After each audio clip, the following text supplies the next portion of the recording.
Det er sommer, det er Danmark, det dufter af strand. Vi kunne efter det her faktisk godt tage på sådan en ekspedition. Det er jo det her, vi elsker allermest. Så er det godt, den mest fysiske af os klarer det. Det er fandme let, det her. Vi er jo ikke færdige endnu. Vi er først lige begyndt. Der er jo familier, og der er dem, der tager ud, fordi de elsker outdoor. Og der er dem, der virkelig tager ud for at presse sig selv. Der er jo aldrig noget, der i hvert fald i min optik sådan er rigtigt eller forkert. Jeg tænker også, at det er sådan et sted som det her, at man skulle starte, hvis man er en jomfrufamilie, der aldrig nogensinde har været ude i naturen før. Okay, det var klart mening. Primitive, behagelige, fantastiske. Og det er det, der gør, at jeg er helt solgt af omgivelserne. At det her. Når man skal overnatte ude i naturen, så skal man vide, hvad man må og hvad man ikke må, og hvor man må sove hen. Vi er taget til Djursland i dag og ligger tæt på stranden. Og jeg har taget en stor jurt med, som jeg skal lave sådan en hel campopsætning med. Og det kan jeg ikke gøre alene, så derfor har jeg taget 2 mega seje gutter med, der hedder Cykeldrengene. Og de skal hjælpe mig med at sætte den op, og så skal vi gennemgå alt det her med, hvad man må og ikke må, og gode tips og tricks. Så når du har set det her episode, så er du 100% klar til at komme ud og skal sove ude i den danske natur. Hvordan har vi det? Og denne episode er lavet i samarbejde med Rubens. Rubens laver nogle sindssygt seje og tekniske produkter inden for outdoor. I dag skal vi blandt andet sove i sådan en jurt, som der ikke er nogen andre på markedet, der har. Og den er virkelig, virkelig cool. Så hvis du mangler et produkt til den næste tur ud i det fri, så er Rubens stedet, du skal kigge. Ja, vi har alligevel sat teltet op før. Ja, det er det. Det er bare et større af det slags.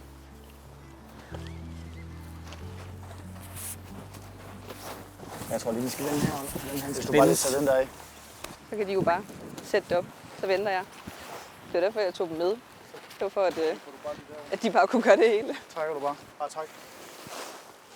Nu er vi altså kommet til Djursland. Strandkær. Jeg er jo så dårlig til navn. Strandkær, Djursland. Vi er i gang med at sætte Ebeltoft Vig, Fuglsø Vig, lige herude. Jeg har styr på det hele. Det er sommer, det er Danmark, det dufter af strand. Og lige om lidt, så dufter det nok også af mad, dejligt selskab. Senior, hun er i fuld krig her i baggrunden. Vi er ved at sætte jurt op. Ja. Det er første gang, jeg prøver det. Vi er jo vant til, at man selv bygger det. Jeg får en idé om, at der ikke er nogen stænger, men at det er luft. What? Ja. Det er sgu da smart. Så det er en luftballon. Ja, så Basically. vi kunne efter det her faktisk godt tage på sådan en ekspedition. Det kunne vi. Det her det er jo sådan en outdoor IKEA-test. Ej, jeg synes faktisk, vi gør det meget godt så far. Ja. Sådan der. Skal vi hugge om, hvem der skal puste den op? Så kommer vi bare i gang. Jeg får at vide, at jeg har nogle vanvittigt stærke lunger. Ja, okay, så du melder dig simpelthen helt frivilligt, Senja. Det var jeg følte lidt, det var sådan en blære-ting, men det kan jeg godt høre, det er det ikke. Det er jo her, vi hører til. Ja. Det er jo det her, vi elsker allermest. Ja. Det er at komme herud. Ligesom, hvad kan man sige, det lyder også meget vildt, når man siger grounded, men det her med at være til i naturen, det her med at spise herude, tilberede maden herude, kaste uret af helvedes til og bare være til stede. Præcis. Bare det der med at nyde selskabet, tilværelsen. Der er ikke noget, du skal forholde dig til. Det er fedt, og det kan man gøre på bedst mulig vis her på stranden. Altså, det er jo en eller anden form for terapi, at når man er Ej, herude... jeg tror fandme, der er en delfin derude. Der er eller en tun, en delfin eller en... Den springer helt frit. Det er en delfin. Er det rigtigt? Jamen, så jager de. Ej, hvor vildt. Der kommer den lige op. Den var højt op. Så kan vi stå her og holde øje, Senja. Spar på kræfterne. Når du mener, det bliver min tur også. Det er meget fedt, når der bliver tændt for kameraet, så er Emil den første, der ligesom går i udbrud på cyklen ude på landvejen. Der skal jeg bare hilse at sige, der er Emil altså ikke den første, der ligesom ligger allerforrest i feltet. Han er ikke den hurtigste cykel på havnemålen, som vi plejer at sige, men nu giver han den satan ned og sprælle med gas. Og det kan sådan en god kammerat som jeg jo godt lide at se. Det er fedt. Godt gået, homie!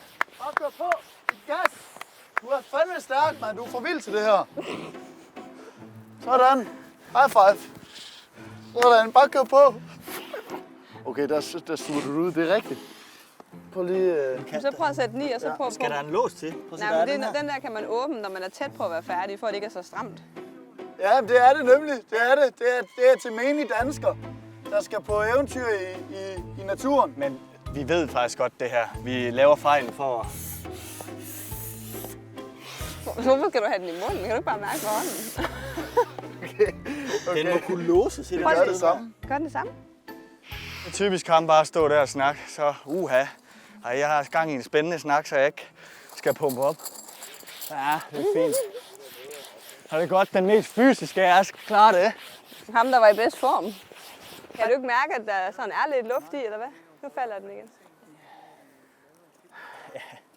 Den er også åben herovre, jo. Men jeg tror, Ej, er det rigtigt? har det noget med det at gøre, eller hvad? Ja. Der står out. Er der ind og out på alle? Nej, Nej. der er kun ind og out på den der, og nu har jeg lukket den der, så lukker Den jeg er den lukket.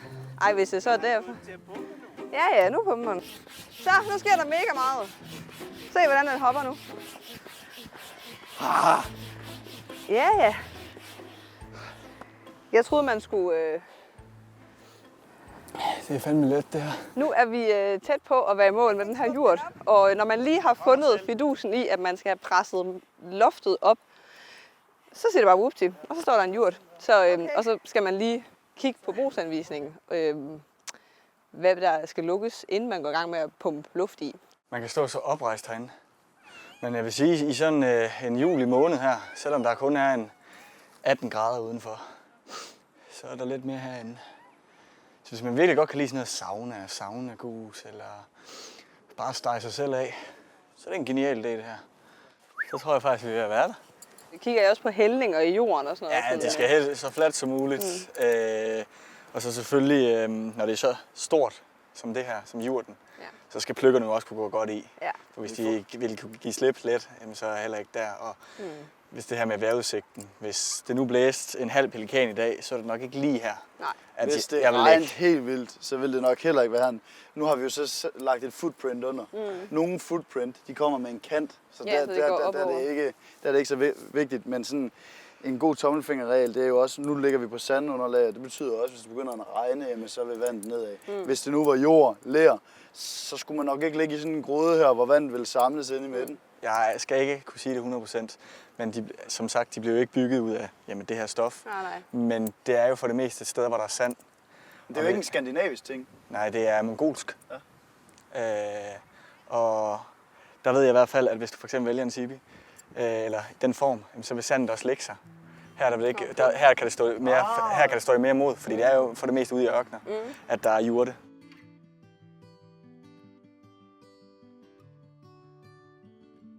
Vil du helst lave gurk, eller vil du helst snitte dem her fint? Jeg laver bare agurken. Okay. Fint nok, så tager jeg bare det fra. Ved du, hvordan du skærer agurken? Jeg ved Den godt, skal hvordan jeg skæres skærer den, men jeg ved ikke, hvordan den skal. Du skal skære den i små tern. Ja. Små gerne som have muligt. Ja. Eller sådan. Du skærer nogle små hjerter. Ja. Den er skarp. Det er det, jeg har lige sagt, den er sygt skarp. Det var ikke for sjov. Og Senja, hvad skal jeg så lave? Du skal bare sidde og nyde det. Der er jo altid en, der skal nyde, så den, der skal nyde, laver morgenmad i morgen. Okay. Det plejer jeg at sige. Det er en deal.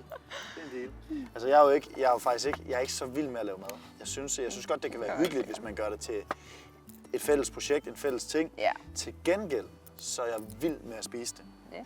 Og sådan på vores team Cykeldrengene, der er det jo Emil, der er kokken, når vi er ude.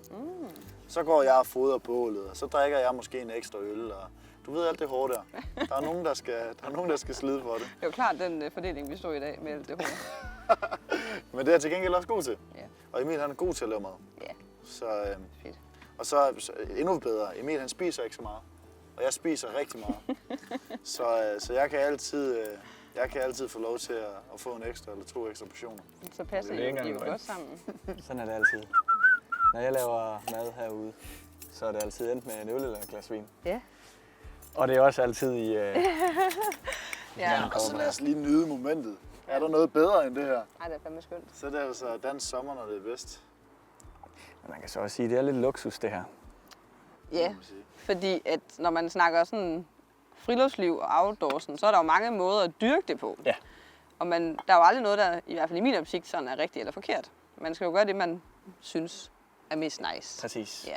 Og droppe forventningerne til, at man burde gøre noget, andre gør. Ja. Der er jo familier, og der er dem, der tager ud, fordi de elsker outdoor. Der er dem, der tager ud, fordi de er grej-freaks, og der er dem, der virkelig tager ud for at presse sig selv. Ja. Så der er jo mange forskellige, og altså det vi vælger at gøre her, det er jo... Altså, Vi tenderer til glamping. Ja, det tenderer til glamping. Det er jo noget for familier. Ja. Det er jo også, altså, det er en lækker strand, børn kan gå ud og bade, der er noget at lave, der kan samle sten, der kan laves alt muligt. Ja. Jeg tænker også, at det er sådan et sted som det her, at man skulle starte, hvis man er en jomfrufamilie, der aldrig nogensinde har været ude i naturen før. Det der med, at bilen den holder 100 meter fra og kommer ungerne til skade for det hjemme ved så er der altså ikke længere, end at man hurtigt kan fise hjem. Og man kan have det med, man skal bruge, Man og ikke har skal nogle- nøjes. Man har nogle andre privilegier. Ja. Det er jo ligesom, du kan have mere med. Du kan leve under det der glamping med en varm seng. Og det har også en charme. Det er da mega fedt. Det er i hvert fald lidt fjernt fra det, vi plejer at gøre, Emil. Ja. Når vi er ude, så er det jo sådan, så bygger vi oftest vores egen larvo, vores eget shelter. Vi har meget sjældent vores eget telt med.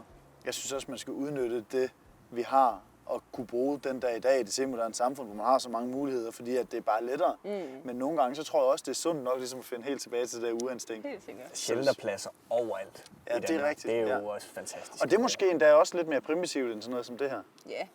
Og jeg tror, jeg har nemlig også startet meget den der med, at man byggede ting selv og alt det der. Og så tror jeg bare sådan rent komfortmæssigt nåede jeg bare til et punkt, hvor jeg var sådan, det er også nice bare, at det nogle gange er lækkert, og man ikke mangler noget, og det hele er Ja, det sidste, man ønsker, når man er herude, det er, at man fryser, det er, at man ligger dårligt. Og det er jo, så hvis man skulle have den der gode førstegangsoplevelse, så er det jo virkelig... Ja, og bare godt kan lide det der med os.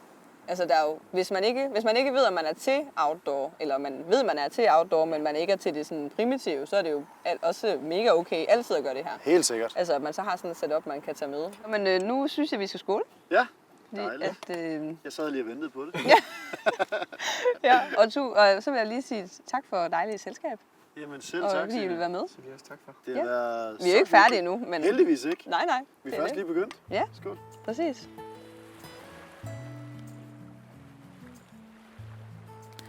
Når man nu er ude og gerne vil lave et bål, f.eks. lave noget mad, som vi skal lave nu, så kan det være en god idé at tjekke op på Naturstyrelsens hjemmeside, hvor man må lave bålet henne. På mange shelterpladser er der en anlagt bålplads, og det betyder, at så må man gerne lave bål. Hvis der ikke er det, så må man faktisk ikke lave et bål. Men nu er vi jo på stranden, og der må man lave bål alle steder. Man skal bare altid huske at slukke det. Man må aldrig bare børste til, og så lade det gå ud af sig selv. Og vi har lavet et par gode bål, og det er et bål, man ligesom bygger op som sådan en firkant. Så det er sådan lag på lag på lag, og det betyder, at vi så har en plan flade heroppe i toppen, som vi kan for eksempel sætte en pande eller en gryde ovenpå. Så det her bål vil man typisk lave, hvis man for eksempel ikke har en tripod eller en rist, man kan komme hen over. Fordi du har så den her flade plade, som man kan stille en pande eller en gryde ovenpå. Altså, spørger du mig, så er bålmad klart det bedste mad i hele verden. Jeg ved ikke, om det er, fordi det smager bedre, men jeg tror egentlig, det er fordi... Atmosfære. Ja, præcis. Det er stemningen, det er atmosfæren, det er der, man får bålet. Hvis I Får maden. sidder på stranden, får lov til at tilberede maden herude, spise maden herude, det bliver bare bedre. Det er verdens bedste køkken. Det plejer jeg at sige, når jeg laver mad i naturen. Har du selv lavet det der? Altså dejen? Ja, det er den nemmeste opskrift i verden. Dej. Det er bare hvedemel, olie. Glutenfri. Nej, det er det ikke. Har du glutenallergi? Har du? Nej. Jamen, det skal man da ikke spøge med. Det går, men de klistrer ret meget sammen, fordi jeg plejer jo at lave dem med det samme. Men det ser så lækkert ud. Ej, det ser vildt lækkert ud. Jeg er så sulten. Det kunne jeg godt høre, du kunne spise en hel ko. Ja, men jeg kan godt tage for mig. Jeg kan godt ligge for land, som vi siger det, hvor jeg kommer fra. Øj! Okay, det var klart meningen. Ej, hvor er det lækkert. Ej.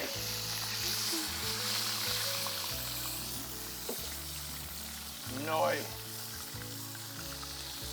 Kommer det igen? Ej, øj. Hvor er det fedt.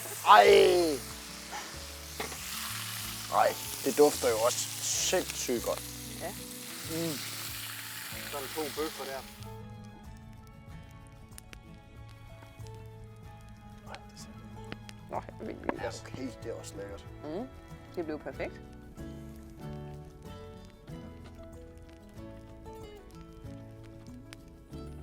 Det er perfekt krydret. Øj, det er godt.